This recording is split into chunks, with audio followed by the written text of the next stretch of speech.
The Jack Benny Program.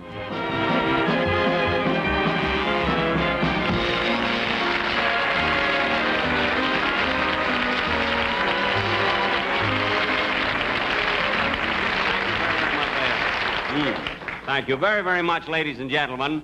As you probably know, this is my first television show of the season. And I want everybody at home who's watching the show to sort of sit back and relax and take it easy, because this is a very simple show, nothing to it. You know, there's been no commotion backstage at all. I mean, nobody has worked hard. That is, nobody but my makeup man. He's exhausted. If I had the makeup on my shoulders that he put on my face, I could play the hunchback of Notre Dame.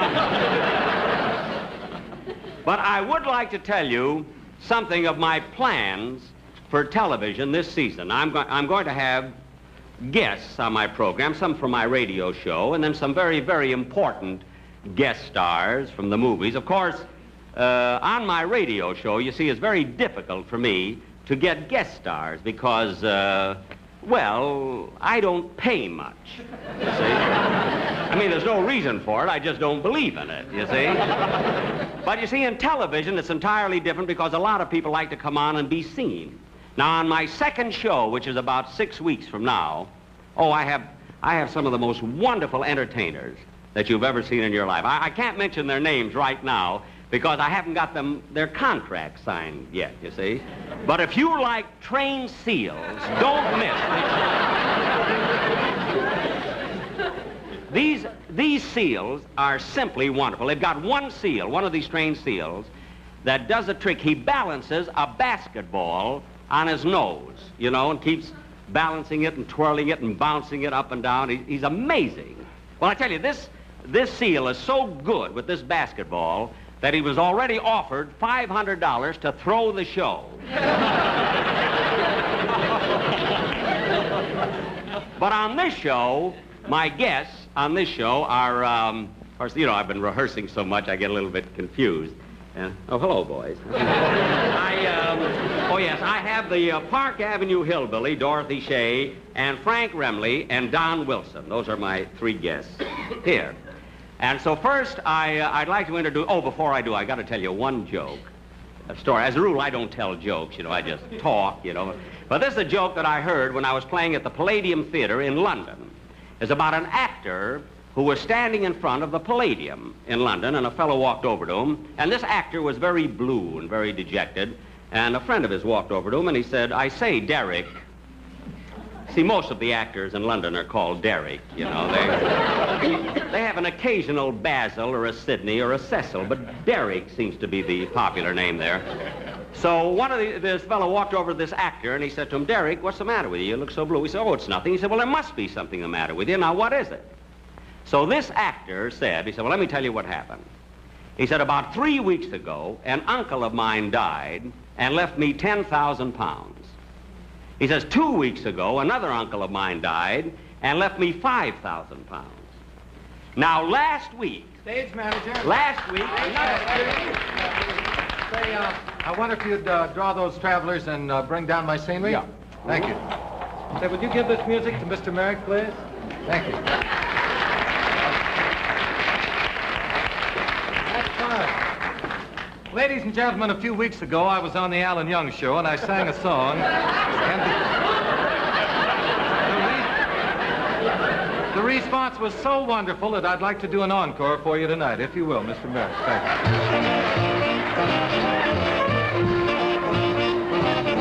I'm sending you a big bouquet of roses, one for every time you broke my heart.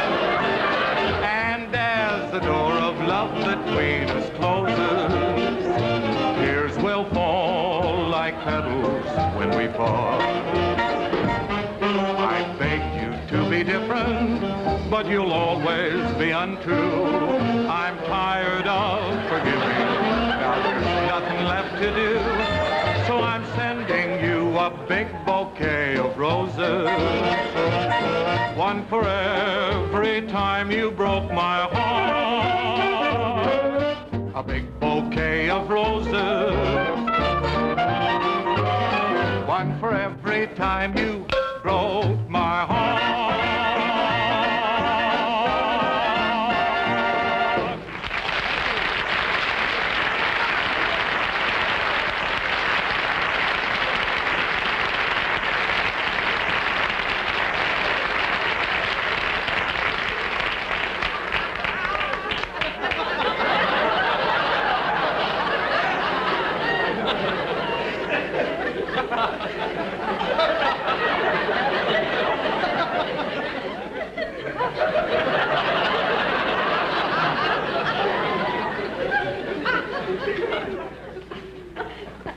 So this actor...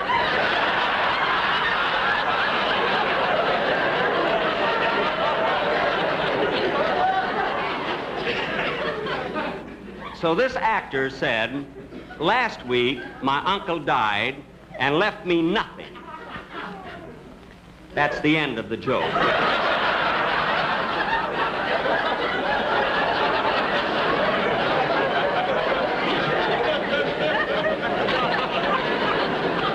Of course, the joke is naturally a lot better when I can go right through it. You see what I mean? Instead of being interrupted, like, oh, Bob, come here a minute, will you, just before you leave?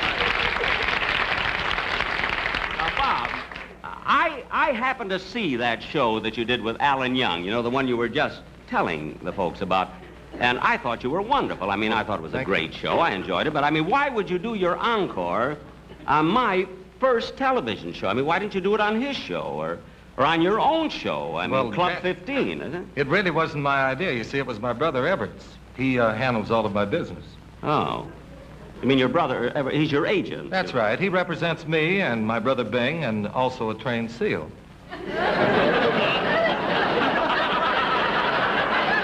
You mean he handles trained seals? Well, he has one particular trained seal. This one has an act that is just wonderful. He balances a basketball on his nose. It's wonderful. Oh, really? Yeah. Everett says that some jerk is going to use him on television.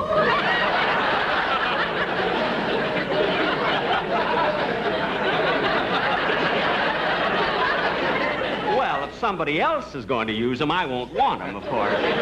You say your brother is an agent, huh? That's right. He gets 10% of everything I earn. Oh, well, as an agent, he would deserve that. Well, yes. Jack, thanks for the use of the hall. I've got to run home. We have a new baby at home. Oh, yes, for heaven's sake, I forgot all about that. Bob, congratulations. Well, thank you, Jack. That's just wonderful. How many children have you got now? Well, this makes my 5th. 5 children. They're wonderful. Yeah. Huh? 5 more, and I'm going to have to give one to Everett.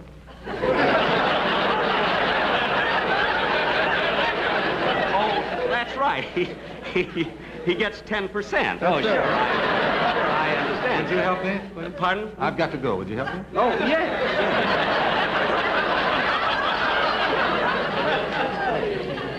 Well, it's been wonderful. Thank you, Jack. You're welcome.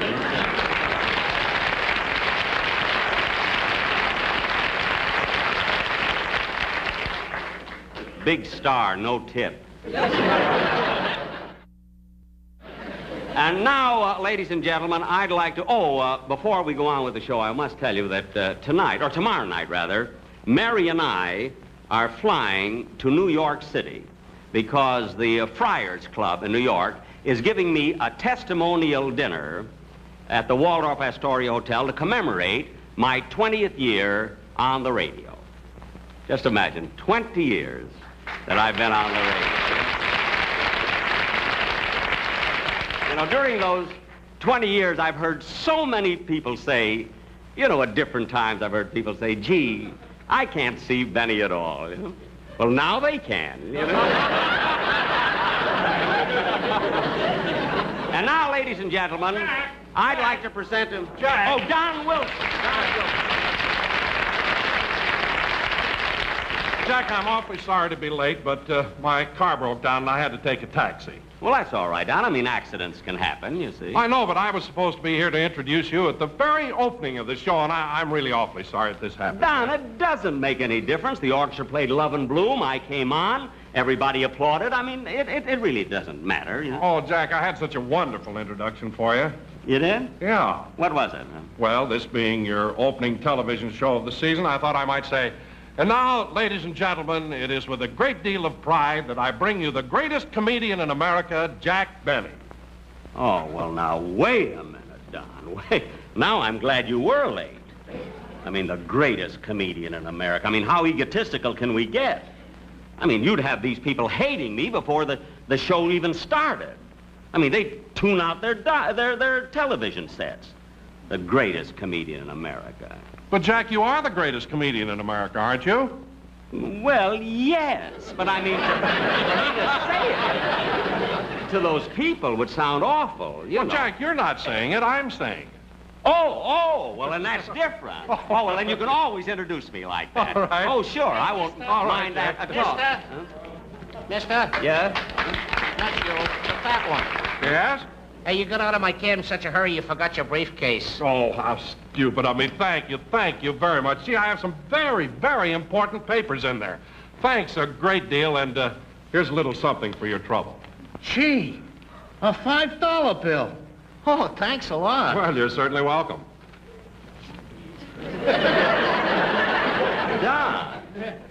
Don, $5? Well, I mean, I can appreciate your being grateful and everything, but $5?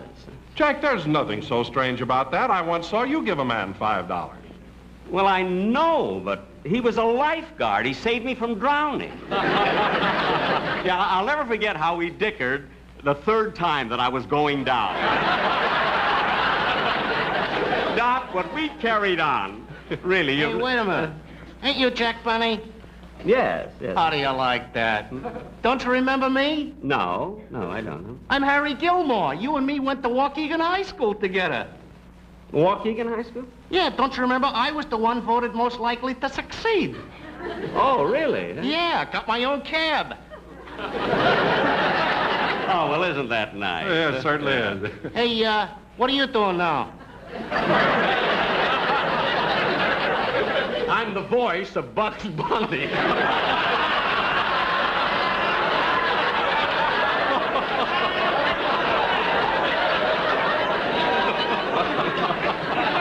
I got you, but that...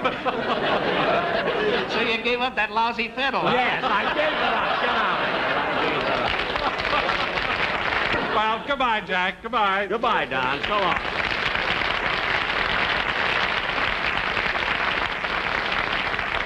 He's cute, isn't he? Fast cute, I mean. So this actor... Oh, I told that. And now, ladies and gentlemen, it really gives me great pleasure to present to you now the guest star of my first show.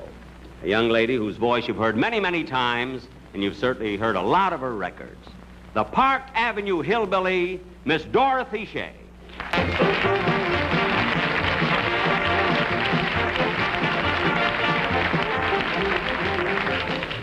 Well, I mean, you're a hillbilly? Sure enough, honey. Well, now I know what all the feuding and fussing was about. Yeah, I can't get over it. So you're a hillbilly, huh? Well, Jack, I'm not just a hillbilly. I'm the Park Avenue hillbilly. Oh, the Park Avenue hillbilly, huh? Well, you can park on my avenue anytime. I thought that was a pretty good ad-lib, did you? Ad-lib? What's that? Well, an ad-lib is when you say something impromptu, you know, without thinking, just something on the spur of the moment. See what I mean? No, but I accept your apology. Well, now, look at Dorothy. What are you going to sing for your first number? What's the name of the song you're going to sing? Well, don't you think we should discuss salary? That's a wonderful title. Thank you very, very much. Jack! Oh, well. You can have your New York City with its swank Park Avenue. You can have your gilded mansions in Westchester. You can have your own cabana in Miami or Havana, where the blue bloods congregate for their siesta. You can have your fancy penthouse on some 42nd floor, but I'll guarantee wherever you may roam, with the tinsel and the glare, why, those places can't compare with the humble little spot I call my home. It's a little western town called Beverly Hills, where people live a life that's free from cares. No one struggles to be great. All they ask is an even break. They're satisfied to just be millionaires. Every housewife is contented with her lot, and some of them don't even own a yacht.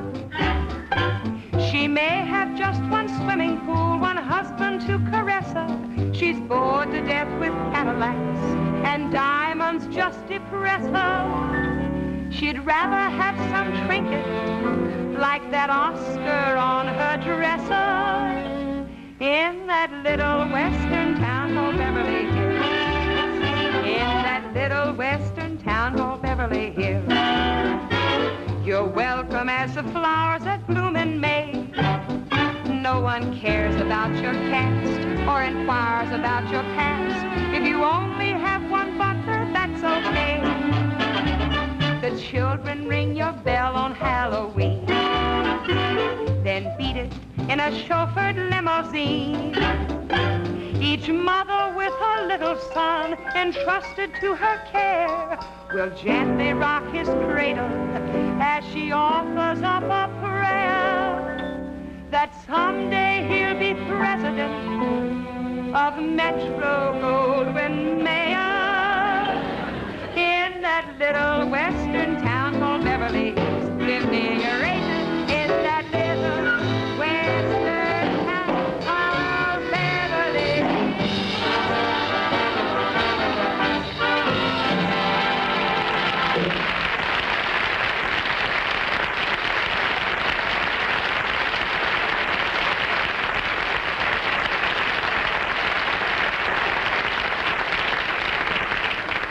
Thank you ever so much. I thought you folks might be interested in meeting some of my kinfolks. So with your permission, we'd like to take you down to the Ozarks and meet my favorite cousin, Zeke Benny and his Mad Mountain Boys.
Thank you, folks.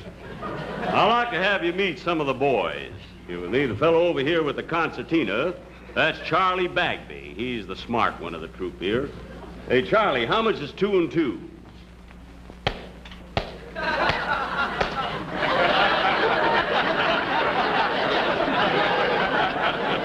He's our business manager. Fella here with the clarinet is Wayne Songer. We're mighty proud of Wayne. Last week at the county fair, he won first prize at the fly attraction contest. Wasn't even entered.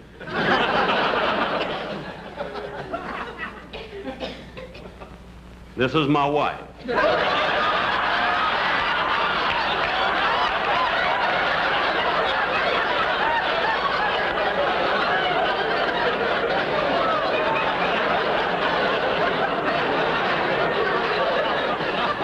This is our boy, Sam.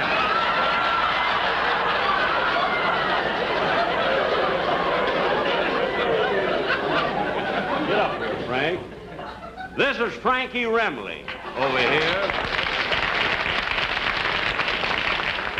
Remley's been associated with Phil Harris for about 20 years. Glad to see you standing up, Frank. Never took a guitar lesson in his life, just took it up by accident. He figured as long as his hand was shaking anyway, might as well put a guitar in. He's a fella makes us laugh all the time. He's a card. Say something funny, Frankie. Rise up a dance!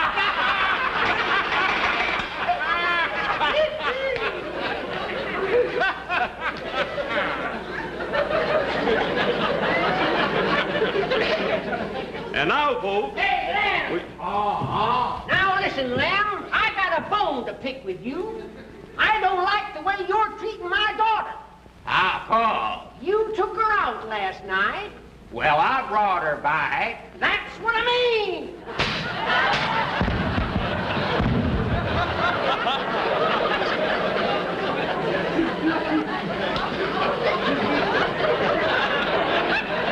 On the next number, we're going to play a real hot tune called Fascinating Rhythm. Take it, boys.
Thank you very much, Dorothy, for being my first guest star. I can't tell you how much I appreciate it. And Bob, thank you for butting into the show. I'd have been 4 minutes short if you hadn't. Thank you both very, very much. Ladies and gentlemen, thanks loads. Come back again. You were just wonderful. Thank you very much.